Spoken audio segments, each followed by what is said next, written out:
DPR అనేది external, అంటే ఈ రూమ్కి సంబంధించి ఈ రూమ్కి బయట నుంచి నెగిటివిటీ లోపలికి పడుతుంటే కనుక దాన్ని ఎలా బ్లాక్ చేయాలనేది మెయిన్. మనం మామూలుగా బ్రహ్మస్థానం కాకుండా ఎక్కడైనా సరే మనం చెక్ చేసిన ఓపెన్ అయింది అనుకోండి, ఇది నెగిటివ్ అయిన వచ్చి డిపిఆర్ ఓపెన్ అయింది అంటే ఏదో ఉంది ఎక్కడో ఇటు నుంచి బయట పడుతుంది, ఇటు నుంచి పడుతుందా లేదా ఇటు నుంచి బయట నుంచి లోపలికి పడుతుందా అటు నుంచి లోపలికి పడుతుందా అనేది తెలియదు.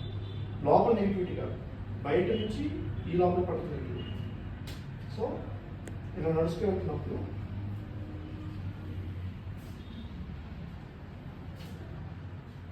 ఇక్కడ ఓపెన్ అయింది అంటే నెగిటివిటీ అనేది ఈ లైన్లో వెళ్తుంది. గోడ అనేది అడ్డం కాదు నెగిటివిటీ. సో ఇలా మిగిలిన చెప్పినట్టుగా అది ఇటు నుంచి లోపలికి వస్తుందా ఇటు నుంచి లోపలికి వస్తుందా తెలియాలంటే ఇక్కడ ఉంది కాబట్టి ఒక 2 అడుగులు వెనక్కి వెళ్తే ఎటు నుంచి లోపలికి ఎంటర్ అవుతుందనే సిగ్నల్ చూపిస్తుంది. అంటే ఇటు సైడ్ నుంచి లోపలికి నెగిటివిటీ ఎంటర్ అవుతుంది. సో మనం బ్లాక్ అనేది ఇటు పక్క బ్లాక్ చేయాలి. కరెక్ట్గా ఈ ప్లేస్ ఉంది కదా, ప్లేస్లో సుదీష